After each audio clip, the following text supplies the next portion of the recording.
উলঙ্গ দিগম্বরী হয়ে থপাত থপাত করে যাচ্ছে। ও স্বামী তো জানে না যে এরকম মর্মান্তিক অ্যাক্সিডেন্ট ঘটবে সামনে। যখন ঘরে ঢুকছে অন্ধকারে সাপ সাপ দেখা যাচ্ছে, স্বামী বলছে মা, ও মা, মা গো মা। বউ বলছে মামা করে না, শোও। কেন, কে তুমি? আমি কে? আমি সতী। শোও, আমি তোমার বুকে পা তুলে একটা ছোট্ট করে চাপ দেবো, যে সতীর লাইসেন্স নেব। ও স্বামী বলছে ওই যন্ত্র যদি আমার বুকে ওঠে আমি তো সারা লুচি হয়ে যাবো। বলছে একটু দাঁড়াও, আমি ঠাকুর মশাইয়ের কাছে। ঠাকুর মশাই, কি? আমার বউ সতী হবে। ওই শিবের উপরে দেখেছ, ওই আপনি কাজ করুন, ওই উপরটা নিচে শুইয়ে দেন, নিচের টোপরে তুলে দেন, তাহলে আমার মরণ হবে না। একটা গল্প শেষ, 35 তলা উঠে গেছে। আর বলবো? এইসব গল্প এখনো 3খানা গল্প যা আছে না দিদি রে, দাদা রে, বলবো কখন রে? সময় হয়ে যাচ্ছে রে। তাহলে বিষয় কেমন? যাক, আমি আর বলবো না। এইভাবে গল্প করতে করতে 95 তলা উঠে গেছে, একজন বাকি আছে। তখন সবাই বললো বন্ধু তোর গল্পটা বল। না, আমার গল্প বললে তুই সহ্য করতে পারবি না, তোরা মরে যাবি। কেন শুনিস না? মরে যাবি তোরা। বলছে তোকে বলতেই হবে। ও তখন বলছে শোন, না বলবে শুনবি না, শোন। যে ঘরে উঠে আমরা চিড়ে মুড়ি খাবো বলে 95 তলা উঠেছি কষ্ট করে, সেই ঘরের চাবি আমি নিচের তলায় রেখে এসেছি। কি হবে? সর্বনাশ, সব ঢিপ করে বসে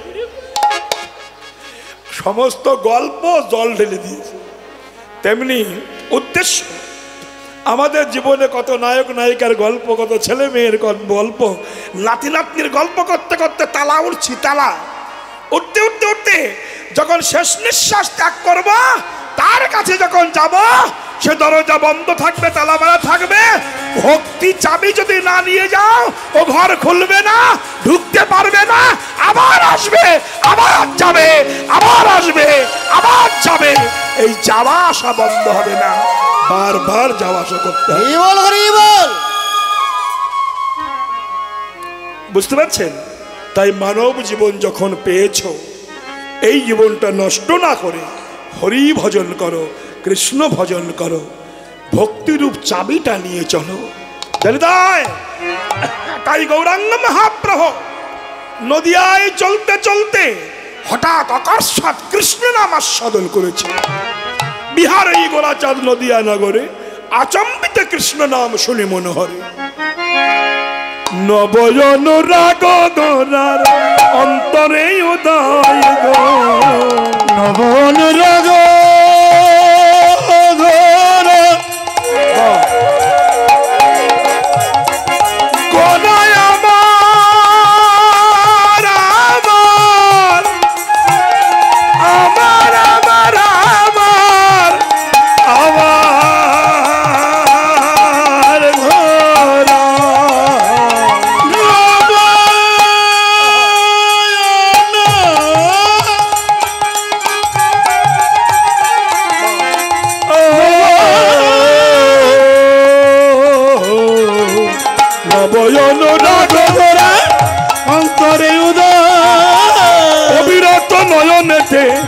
প্রেম ধারাব,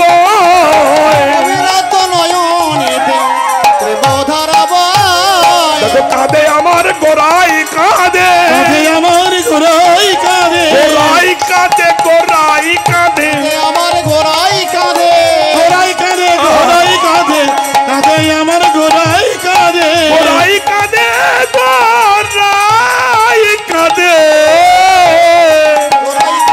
দেখো কাঁদে আমার গোরাই,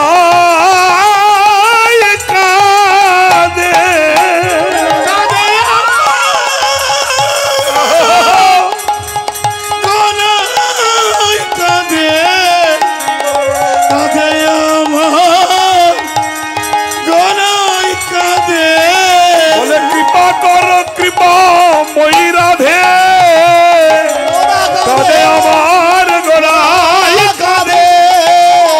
কর কৃপা মই রাধে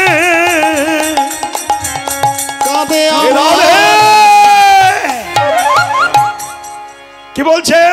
বৈষ্ণব পদাবলী বলছেন, আস্তে আস্তে শুনি মনোহরে। নব অনুরাগ গোরার অন্তরে উদয়, অবিরত নয়নেতে প্রেম ধারা বয়। বিমল বুঝলেন?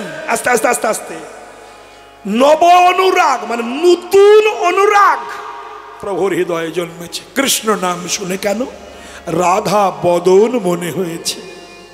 সেই যে রাধা রাধা রাধা রাধা রাধা রাধা রাধা নাম জপ করতেন না, আস্তে আস্তে আস্তে রাধা নাম বারবার জপ করছেন গো। রাধা নাম জপে গোরা পরম যতনে সুরধ্বনি ধারা বয় অরুণ নয়নে। আস্তে সেই রাধা প্রেম রাধা বদন প্রভুর মনে হয়েছে। রাধা মানে ভক্তের বদন মনে হয়েছে।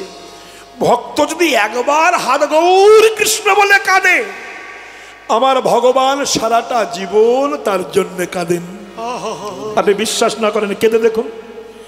একবার কৃষ্ণ বলে কাঁদুন, কান্নার মধ্যে যদি চিটিংবাজি না থাকে, ব্যবসা বৃত্তি না থাকে, ভগবান আপনার জন্য সারা জীবন কাঁদবে। যেমন আস্তে কথা নয়, আস্তে যুধিষ্ঠির মা কুন্তী কেঁদেছিলেন। সেই দুঃখের মাঝখানে সারাটা জীবন সঙ্গ দিয়ে আমার ভগবান কেঁদেছিলেন। বিপদ আপদে রণে বনে কনে সর্বক্ষণে ভগবান তাদের সঙ্গ দিয়েছেন। আমার গৌরাঙ্গ মহাপ্রভু রাধা বলে কাঁদছেন, আর জগতের জীবের দিকে টাকা চড়ে জীব রে। এই যে হরে কৃষ্ণ মহামন্ত্র নাম সত্য যুগে প্রচার হয়নি, দাপর যুগে প্রচার হয়নি, ত্রেতাই প্রচার হয়নি। কলিকালে কৃপা করে অদ্বৈত আচার্যের আকুল আহ্বানে আমি এনেছি, আর সেই নাম তোরা করছিস না।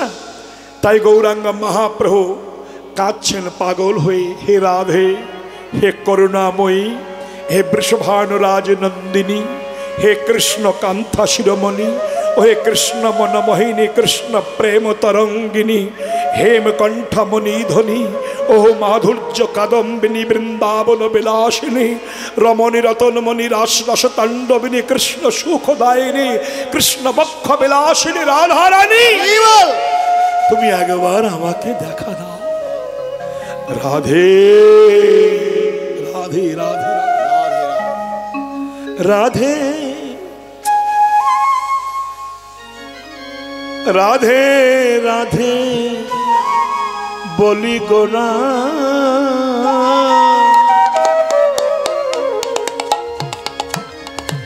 দিবানিশি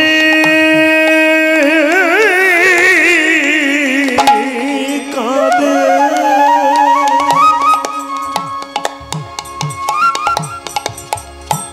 হে রাধে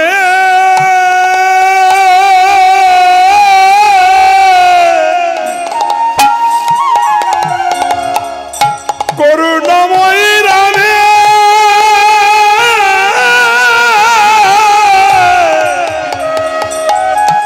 হে রাধে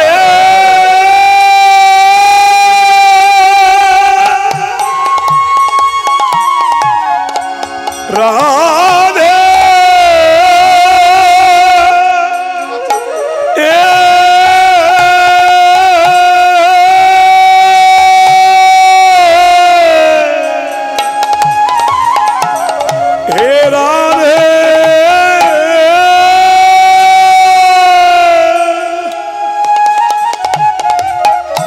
করুণাময়ী রাধে, আমি রাধা নাম লয়ে কেঁদে বেড়াই বৃন্দাবনে।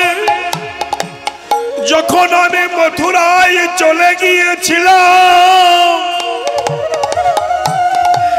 100 বৎসর রাধে তুমি কেঁদেছিলে। কৃষ্ণ ফিরে এসো বলে, হে রাধে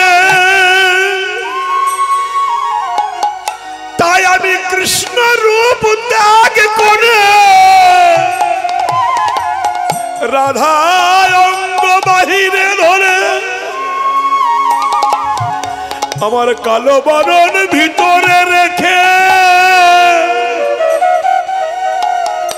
নদিয়ায় গৌর হয়ে এলাম। আমি রাধে রাধে বলি, লুটায় মাগব বৈষ্ণবের পদধূলি। ওহে রাধে কৃপা করো, কৃপা করো রাধা রানী।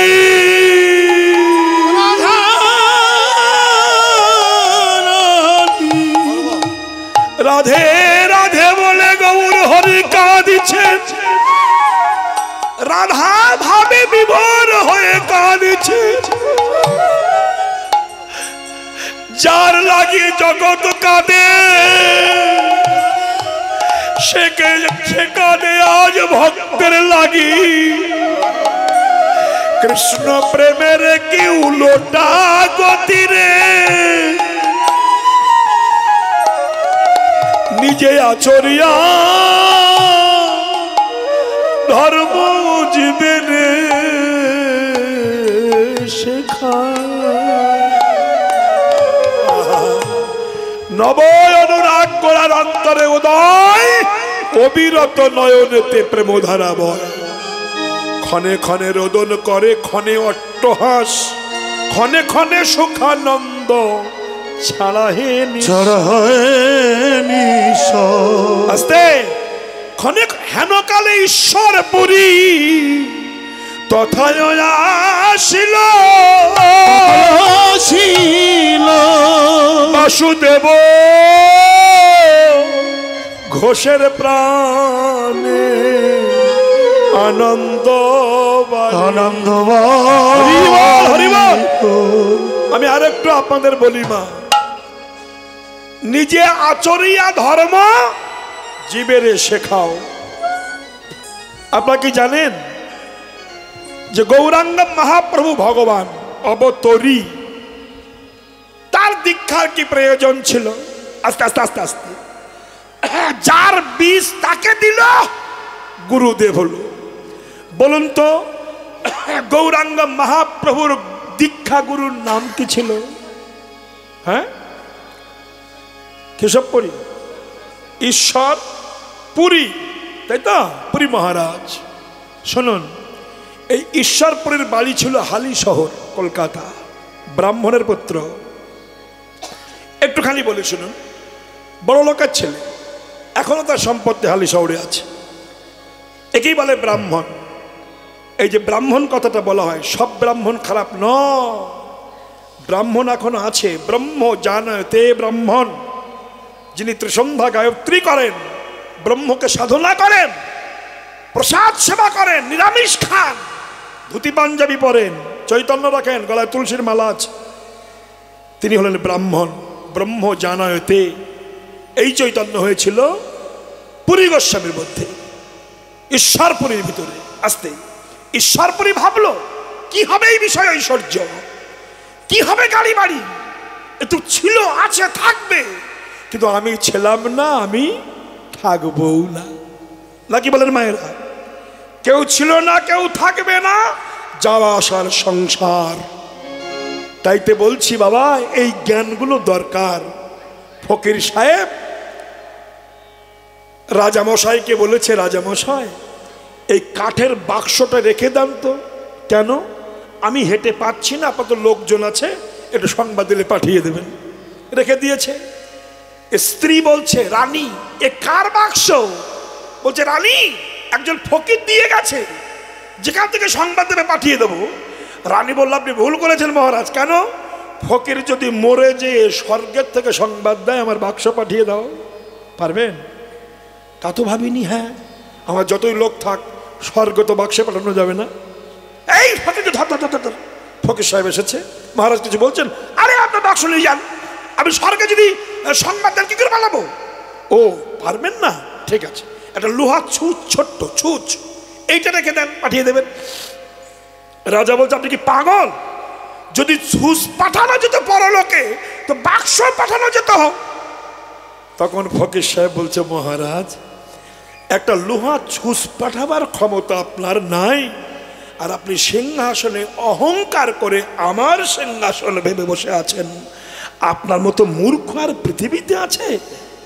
চৈতন্য হয়েছিল তার, কিন্তু আমাদের চৈতন্য হচ্ছে না কেন? আমরা ছাগলের ধর্ম যাজন করি।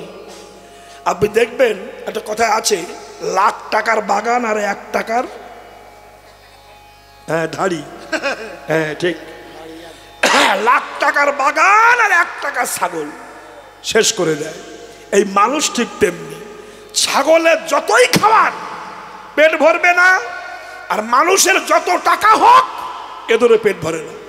আরো চাই, আরো চাই, আরো চাই, আরো চাই, চাই চাই চাই চাই করতে করতে জেলখানায় যাই যাই যাই যাই হচ্ছে, তাই তো? এই তো হচ্ছে। অতএব ভুল। ঈশ্বরপুরী বুঝলেন এই মানব দেহ বড় সাধনা করে পাওয়া, 80 লক্ষ জনি ভ্রমণ করে এই মানব জন্ম, 84 নয়, 4 লক্ষ বার মনুষ্য জন্ম হয়, 80 লক্ষ জনি ভ্রমণ করে মনুষ্য জন্ম। আর এই জন্মে পূর্ণ জন্ম, ধন্য জন্ম, ব্রাহ্মণ কুলে জন্ম। কেন? ব্রাহ্মণের জন্ম হয়েছিল বিষ্ণুর বদন থেকে, আর সেই বংশে জন্ম। আমার ভাগ্যে হরিনাম হবে না, আমি কৃষ্ণ ভজতে পারবো না, এই জন্মটা বৃথা হয়ে যাবে। ব্যাস ঘোর রাত্রিতে কাউকে না বলে কৃষ্ণ প্রেম যার অন্তরে জেগেছে, লোহার ছিকলেও তাকে বেঁধে রাখা যায় না। রঘুনাথ দাস গোস্বামীর বাবাও চেষ্টা করেছিল, পারেননি বাবা। এই কৃষ্ণ শব্দটা যার হৃদয়ে একবার বসে গিয়েছে, তার লোকলজ্জার ভয় থাকে না, তার ঘুম থাকে না, তার খিদে থাকে না, সে পাগল হয়ে যায়, যা জোটে তাই খায়, পাগলের মতো ঘুরে বেড়ায়। তাই চললেন ঈশ্বরপুরী। কোথায়? আস্তে আস্তে আস্তে গয়া ধামে। শুনবেন, গয়ার আশেপাশে আছেন। এদিকে মহাপ্রভু 16 থেকে 17 বছর বয়সে পিতৃ শ্রাদ্ধ দিতে গেছেন, বাবার অন্ত্যেষ্টি ক্রিয়া করতে গেছেন গয়াতে। এই যে মা চুপচাপ শুনবেন, তাহলে মহাপ্রভু শ্রাদ্ধ দিলেন বাবার জন্যে, তাই তো? শ্রাদ্ধ কার্য আছে। শ্রাদ্ধ শব্দটা এসেছে শ্রদ্ধা থেকে। মৃত্যুর পরে বাবার নামে শ্রদ্ধা, এই জিনিস দিলে আত্মা তৃপ্তি হয়, হাজার হাজার বছর ধরে চলে আসছে। আস্তে যখন ওখানে পিণ্ড দিতে গেছেন, অন্ত্যেষ্টিক্রিয়া করতে গেছেন মহাপ্রভু, 16 থেকে 17 বছর বয়স গেছেন। ঈশ্বরপুরীর গুরুদেবের নাম কি? শ্রী শ্রী মাধবেন্দ্রপুরী মহারাজ।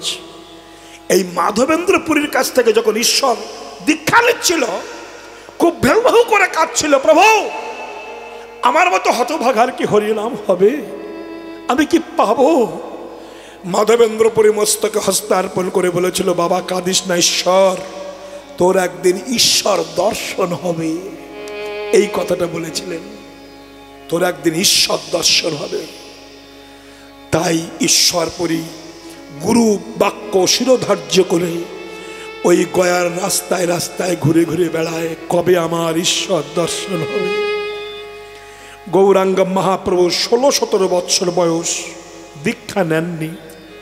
তাই ওই বিষ্ণু পাদে যে, মানে গয়ার বুকে যে পাষাণ, তার উপরে যে পা রেখেছিল বিষ্ণু, সেই পায়ের উপর তো পিণ্ড দিতে হয়।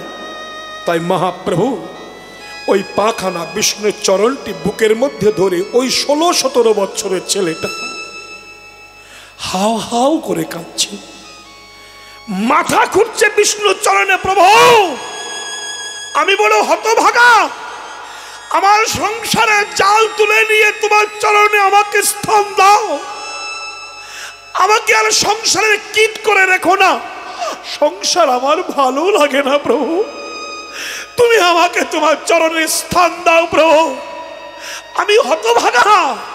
মহাপ্রভু কাঁদছেন, এমন ভাবে মাথা ঠুকেছেন, কপাল দিয়ে রক্ত ঝরঝর করে ঝরছে, বাহ্যিক স্মৃতি শূন্য হারা হয়ে গেছে, শূন্য হয়ে গেছে। প্রভু আমার কেঁদেই যাচ্ছেন। ওই বিষ্ণু চরণটা বুকের মধ্যে দিয়ে হা কৃষ্ণ হা গোবিন্দ দেখা দাও দেখা দাও দেখা দাও বলে চোখের জলে ভেসে যাচ্ছে। জানেন, এই যে রক্ত ঝরছে এটা তো খেয়াল নাই। আমি আপনাদের সত্য কথাটা বলবো, আমার বাড়ি যখন রামেশ্বরপুর ছিল, হাসনাবাদ থানার অন্তর্গত, আমার বাড়ির ধারেই একটা মেয়ে ছিল, আমি নাম বলবো না, ইউটিউব হচ্ছে তো, অতিরিক্ত কৃষ্ণ ভক্তা, একেবারে কারো ছোঁয়া খেত না, এত নিষ্ঠা ভক্তিমতী। কিন্তু তার স্বামী ছিল এত অত্যাচারী, কচ্ছপ এনে বলতো কাটো খাবো। এমন বৈষ্ণবীর হাতে রাত 12টায় কচ্ছপ তুলে বলছে কাটো খাবো।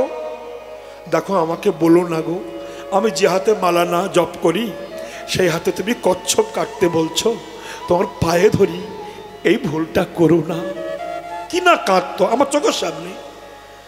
দেয়াল পিটানো যে পিটনি, আগে যে কাঁচা দেওয়াল হতো, ওই পিটুনি দিয়ে এমন মার তাকে মারছে, একটা বাঁশের খুঁটি ধরেছে সে, যতবার পিঠে বাড়ি মারে তত হানিতাই হা গৌর হা কৃষ্ণ। ঠিক এমনি ভাবে হে কৃষ্ণ বাড়ি মারে, এত নিষ্ঠুর। হাতে জপের মালা, খুঁটিটা আগড়ে ধরে স্বামী মারছে, একবার করে বাড়ি মারে মুখে, একবার বলে হা কৃষ্ণ হা নিতাই হা গৌর, ভেসে যায়। ক্রন্দন শুনতে পেয়েছিল ভগবান। আশ্চর্য ঘটনা, সপ্তাহখানের মধ্যে তার স্বামী পরম কৃষ্ণ ভক্ত হয়ে গেল। শেষ জীবনে সে নবদ্বীপে দেবানন্দ গৌড়ীয় মঠের প্রহরী করত। এই দেবানন্দ গৌড়ীয় মঠে, আমি নাম বলছি না, আসতে না আসতে কথা নয়, প্রহরী করত, গেটে থাকতো, প্রসাদ পেত তার স্বামী। দেখুন, স্ত্রী কৃষ্ণ ভক্তিমতী ছিলেন বলে, উচ্ছৃঙ্খলতা ছিল না বলে, তার ভজনের দ্বারা তার স্বামী কৃষ্ণ ভজন পথের প্রতীক হয়ে গিয়েছে। এই যে বাড়ি মেরেছে আপনি সহ্য করতে পারবেন না। কে খেয়েছে যে নিতাই হা গৌর হা কৃষ্ণ বলেছে, সব কটা বাড়ি যেন আমার নিতাইয়ের অঙ্গে লেগেছে, আমার প্রভুর অঙ্গে লেগেছে। সেগুলো আশ্চর্য কাহিনী। তাই গৌরাঙ্গ মহাপ্রভু মাথা খুঁটে রক্ত বাহির করে দিচ্ছে, দেখা দাও প্রভু দেখা দাও। এমন সময় ঈশ্বরপুরী কি এত আত্মনাদ করে হা কৃষ্ণ বলে কাঁদছে, এ তো যেন তেন কেউ নয়। দেখি তো কে। এসে দেখলেন বিষ্ণু পদে 16 থেকে 17 বছরের একটা ছেলে, তপ্ত কাঞ্চনের মতো চেহারা, অপরূপ সুন্দর দেখতে। আহা, অপূর্ব কেশ, অপূর্ব বেশ, অপূর্ব মনোরম চেহারা। কে গো তুমি বাবা? ঈশ্বরপুরী প্রশ্ন করলেন। আস্তে নিমাই বলল, আমার নাম নিমাই। নিমাই? কোথায় বাড়ি তোমার? নবদ্বীপে। তুমি দীক্ষা নিয়েছো বাবা? না। ঈশ্বরপুরী বললেন, বাবা দীক্ষা না নিয়ে কৃষ্ণ বলে কাঁদলে সে জলটা শুদ্ধ হয় না বাবা। তুমি দীক্ষা নাও, নিয়ে একবার কৃষ্ণ বলে কাঁদবে, দেখবে তোমার চোখের জল গোবিন্দ চরণে পৌঁছে যাচ্ছে। তাহলে আপনি কৃপা করে এই অধমকে উদ্ধার করুন, আপনি আমাকে দীক্ষা দিন। এই অধম পামরকে কে তরাবে? আমি তো দেখছি না। এই পাপের কূপ থেকে আমাকে হাত ধরে তুলে কৃষ্ণ চরণে পৌঁছে দেবে এমন বন্ধু তো আমি দেখছি না। ঈশ্বরপুরী বলল, আমি আছি নিমাই, আমি আছি, এসো। নিমাইকে বুকে ধরে যতনে আদর করে উরুদেশে বসিয়ে কর্ণকুহরে যখন কৃষ্ণ নাম দিল, স্বর্গ হতে পুষ্প বৃষ্টি হতে লাগলো, দেবীরা উলধ্বনি করতে লাগলো, ভক্তগণ হরিধ্বনি করতে লাগলো। নিজে আচরি ধর্ম জীবের শেখাচ্ছেন, অপূর্ব লীলা। ও মায়েরা, ঈশ্বরপুরী দেখা দিল, দীক্ষা দিয়ে ঈশ্বরপুরী চলে গেলেন। এই জায়গাটা একটু শুনুন। ঈশ্বরের ছিল তাল পাতার কুঠির ঈশ্বরপুরী। নিমাইকে দীক্ষা দিয়ে যখন কুঠিরে গেল, স্নান করে পদ্মাসনে বসে নয়ন মুদ্রিত করে নয়ন জলে ভেসে কৃষ্ণ হা কৃষ্ণ বলে ভজন করতে বসেছেন। প্রত্যেক দিন নয়ন মুদ্রিত করে রাধা কৃষ্ণের যুগল দর্শন করতে পারতেন, কিন্তু আজ যতবার যুগল দর্শন করতে যাচ্ছে ততবার দেখছে ওই 16-17 বছরের ছেলেটা সামনে বাহু তুলে দাঁড়িয়ে আছে। ততবার দেখতে পাচ্ছে ওই নিমাই সামনে দাঁড়িয়ে। ঈশ্বরপুরী কেঁদে পাগল হয়ে যাচ্ছে, গুরুদেব আমি যে কারণে সংসার ছেড়ে এসেছিলাম, ওই ছেলেটাকে দীক্ষা দিয়ে আমি মায়ায় পড়ে গেলাম, আমি কৃষ্ণ হারিয়ে ফেললাম, আমি কৃষ্ণ রূপ আর দেখতে পাচ্ছি না। যতবার দেখার চেষ্টা করছি ততবার ওই ছেলেটি আমার সামনে বাহু তুলে দাঁড়াচ্ছে। আমি কি অপরাধী হয়ে গেলাম? আমার ভাগ্যে কি আর কৃষ্ণ দর্শন হবে না? দৈববাণী হলো, ঈশ্বর তুমি ভেবো না, তুমি যে ছেলেটিকে আজ দীক্ষা দিয়েছ বিষ্ণু পদের স্থানে, উনি হচ্ছেন কলিকালের ভগবান গৌরাঙ্গ গৌর হরি গৌর সুন্দর। তাই গৌর হরিবল, উনি হলেন গৌর হরি, কলির ভগবান অবতারী গৌর সুন্দর। কথাটা শুনে আনন্দ হবে না কাঁদবে? আরো চিন্তা বেড়ে গেল। ঈশ্বরপুরী বলছে, প্রভু আমি তো সংসার ছেড়েছিলাম ভগবানের চরণ সেবা করব বলে, আর ঈশ্বর ভগবান গৌর হরি সে আমার কাছে দীক্ষা নিয়ে গুরু আসনে বসিয়ে দিল। আমি চেয়েছিলাম ভগবানের চরণ সেবা করব, আমি তো চাইনি ভগবান এসে আমার চরণ সেবা করব। এখন নিমাই যতবার আমার কাছে আসবে সে তো আমি তার গুরু, আমাকে তো প্রণাম করবে। এই জন্মে তো আমি নিমাইয়ের চরণে প্রণাম করতে পারবো না। আমি ভগবান চরণ থেকে বঞ্চিত হয়ে গেলাম, আমার ভাগ্য হলো না। যতবার ইচ্ছা, যতবার নিমাই গিয়েছে ঈশ্বরপুরীর সঙ্গে সাক্ষাৎ করতে, ততবার ঈশ্বরপুরী লুকিয়েছে। বাগান আগানে লুকিয়েছিল কেন? পাছে যদি নিমাই আমাকে প্রণাম করে আমার যে ভজন নষ্ট হয়ে যাবে। আমি তো চাইনি, আমি ভগবানের গুরুদেব হতে চাইনি, আমি সংসার ছেড়েছিলাম ভগবানের চরণ সেবা করব। আর এ কি হলো, ভগবান আমার চরণ সেবা করবে? এ তো সম্ভব নয়। তাই এই বাসনা পূর্ণ হয়েছিল কবে জানেন? ঈশ্বরপুরী যেদিন দেহ রাখছে, তারই শিষ্য সন্তান গোবিন্দ দাস, নাম শুনেছেন গোবিন্দ দাসের? শুনেছেন গোবিন্দ দাস? এই গোবিন্দ দাসকে ঈশ্বরপুরী মৃত্যুর সময় বলেছিল, গোবিন্দ আমার মনে ইচ্ছা ছিল আমি একটু নিমাইয়ের চরণ সেবা করব, কিন্তু গুরু আসনে বসে আমার সেটা হলো না বাবা। আমি মরে যাওয়ার পরে তুই লীলাচলে যাবি, লীলাচলে যে গম্ভীরায় মহাপ্রভুকে বলবি যে তোমার গুরুদেব দেহ রেখেছে, রাখার সময় আমাকে বলে গিয়েছে এই গম্ভীরায় থেকে তোমার চরণ সেবা করতে। গোবিন্দ তুই যখন আমার শিষ্য হয়ে নিমাইয়ের চরণ সেবা করবি, আমি বেঁচে থাকতে তো হলো না, তোর হাত দুটো যখন নিমাইয়ের চরণে পড়বে, আমি অলক্ষ্যে বসে আমার হাত তোর হাতে দিয়ে আমি প্রভুর চরণ সেবা করে আমার মনুষ্য জীবন ধন্য করবো। আমি আর কিছু চাই না, এটা তোর কাছে আমার চাওয়া। সেদিন ঈশ্বরপুরী দেহ রাখলেন, গোবিন্দ কবিরাজ মহাপ্রভুর কাছে গিয়েছিলেন। এই যে বাবা, এই জায়গাটা শুনুন, এই গোবিন্দ কবিরাজ ঈশ্বর আগের দিনে, এখন তো বাপ মা মরে গেলেও বাচ্চারা কাঁদে না, আগের দিনে গুরু বিরাহ সহ্য করতে পারছে না অনেকেই। তাই গোবিন্দের যখন গুরুদেব দেহ রাখলেন, কাঁদতে কাঁদতে পাগল হয়ে লীলাচলে গম্ভীরায় যে মহাপ্রভুকে বললেন, প্রভু গুরুদেব দেহ রেখেছেন, নিমাইয়ের সে কি কান্না। চৈতন্য চৈতামৃত, চৈতন্য ভাগবত, সপারি শাস্ত্রী গৌরাঙ্গ অপূর্ব লিখেছে, সে কি কান্না প্রভু। এইবার বলল, নিমাই সম্পর্কে দাদা হতো গুরু ভাই গোবিন্দ দাস। নিমাই গুরুদেব বলেছে, সে বলে যে দেহ রাখার পরে তোমার চরণ আমার সেবা করতে সেবায়িত করে রাখো। নিমাই বলে, তুমি পাগল হয়েছো দাদা? যে হাত দিয়ে গুরু চরণ সেবা করতে, আর সেই হাত তুমি আমার চরণ সেবা করবে, এটি বললে কি করে হয় নাকি? হ্যাঁ বললো, দেখো গুরু বাক্য শিরোধার্য আমাকে রাখতেই হয়।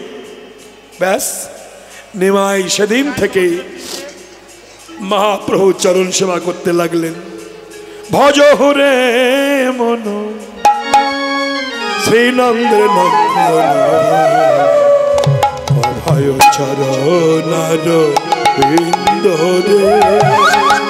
ভজ হরে মন শ্রীনন্দের নন্দন অভয় চরণার ভজ হরে মন শ্রীনন্দের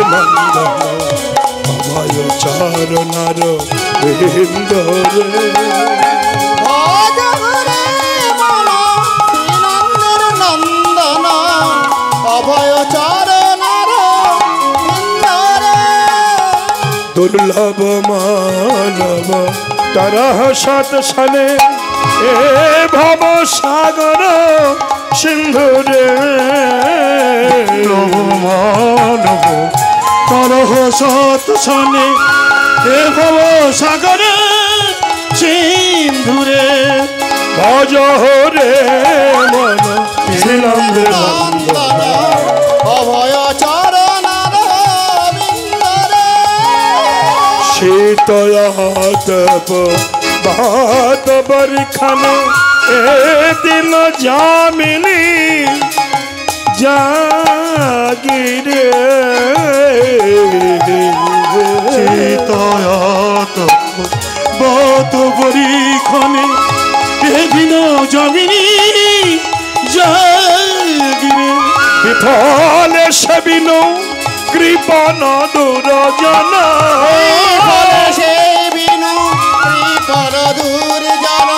চপল সুখ লব লাগিরে।